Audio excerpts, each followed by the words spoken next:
చూడండి Tuesday special చూద్దారండి. First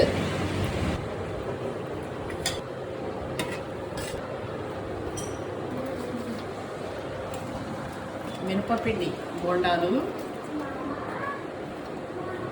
అట్లనే పుట్ట పుట్ట మిరపకాయల పోపు వేసిన ఆకుకూర పప్పు. బాబా ఈ మిరపకాయలు అయితే నేను నా చెట్టు ఇంట్లోనే వస్తా అండి. ఎక్కడ బుక్ చేసుకుంటారు కానీ నాకైతే దొరకదు. ఈసారి మా వాడికి చెప్తాను.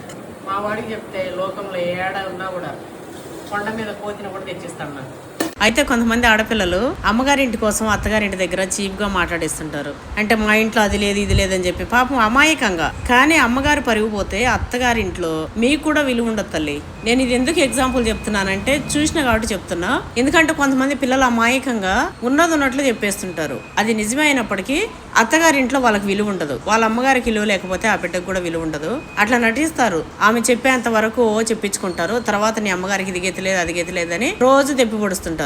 అయితే నేను ఏమంటున్నా అంటే అమ్మగారింట్లో కారమన్నం పెట్టినా కూడా మా ఇంట్లో నాకు మంచిగా చికెన్ చేసి పెట్టిర్రు. చీర ఒక 500 చీర ఇచ్చినా కూడా మంచిగా ఒక 2-3 వేలు చీర పెట్టిర్రు. నన్ను మంచిగా చూసుకున్నారు. నాకు ఇట్లా చేసిర్రు అట్లా చేసిర్రు. ఇట్లా ఏదైనా సరే అమ్మగారింటి కోసం ఆడపిల్లలు ఎప్పుడు గొప్పగా చెప్పుకోవాలండి. నలుగుట్లో కూడా ఎందుకు మీ అమ్మగారింటికి పోతలేవా, వాళ్ళు వస్తలేరా, ఇది అవుతలేదా అది అవుతలేదా, మీ అన్నదమ్ముడు మంచిగా చూస్తలేడా, మీ మరదలు మంచిగా చూడదా, మీ వదిన ఇంటికి పిలవదా, మీ అన్న ఇంటికి పిలవడా, లాంటివి ఎన్నో కావాలని అత్యుత్సాహంతోనే కొంతమంది మహిళలు అడుగుతుంటారు. వాళ్ళకి ఎట్లా సమాధానం చెప్పాలంటే దిమ్మ తిరిగేలాగా చెప్పాలి. అవును మా అన్న వాళ్ళు వస్తూనే ఉంటారు, నేను పోతూనే ఉంటా వస్తూనే ఉంటాం, నేను కాకపోతే ఏంది, వాళ్ళు చూసినా చూడకపోయినా అమ్మగారింటి గుట్టు బయటకేయద్దు. నేను ఆడపిల్లలకి అత్తగారింటి గుట్టు అమ్మగారింట్లో ఎట్లయితే చెప్పొద్దు అని చెప్తాను. అంటే హస్బెండ్ ఏమన్నా అన్నా కూడా అమ్మ దగ్గర చెప్పుకోవద్దు. సేమ్ టైం అత్తగారింట్లో ఏదైనా చిన్న చిన్న గొడవలైనా చిన్న ఏదైనా అయినా కూడా అమ్మగారింట్లో షేర్ చేయొద్దు. ఎందుకంటే వాళ్ళకి ప్రేమ తట్టుకోలేరు. అది చిన్న ఇష్యూ అయినప్పటికీ వాళ్ళు మనసులో పెట్టేసుకుంటారు. నా బిడ్డను సరిగా చూస్తలేరు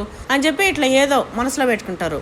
సేమ్ టైం అట్లనే అమ్మగారింటి ఆర్థిక పరిస్థితిని అత్తగారింట్లో చెప్పుకోకూడదు. వాళ్ళు ఎంత కష్టపడ్డా సరే ఆ కష్టాలని ఆ ఇంటి వరకే వదిలేసేయాలి, అత్తగారింటి వరకు తేయకూడదు. ఇంకోటి ఇంట్లో ఏవైనా సరే అండి, ఏవైనా అది ఇంటి వరకే చూసుకోవాలి తప్ప బయట ఎవరితో కూడా షేర్ చేయొద్దు. ఫ్రెండ్స్ అని ఏదైనా చెప్పినా కూడా ఫ్రెండ్స్ కి ఒక్కరు చెప్తే ఏదో అమాయకంగా ఏదో నీ పైన సానుభూతి చెప్పినట్టు మంచిగా నీ దగ్గర ఏదో మార్కులు కొట్టేసినట్టు సానుభూతి చూపిస్తూ నీతో పాటు 2 కన్నీటి చుక్కలు కారుస్తూ మ్యాటర్ అంతా గుంజుతారు. వాళ్ళకి అది పండగ, ఇంకా 10 మందితో షేర్ చేసుకుంటుంటారు. ఇగో ఆమె అట్లా అని చెప్పి చాలా మంది అట్లనే ఉన్నారండి. ఒకవేళ మంచిగా ఎవరైనా ఉన్నారు అంటే అది మీ అదృష్టం అని అనుకోవాలి. ఎందుకంటే పక్కనే ఉండి గోతులు తవ్వడానికి ఎంతో మంది ప్రయత్నించారు. అది నేను పర్సనల్ గా నేను చూసిన, సో అది షేర్ చేసుకుంటున్నా.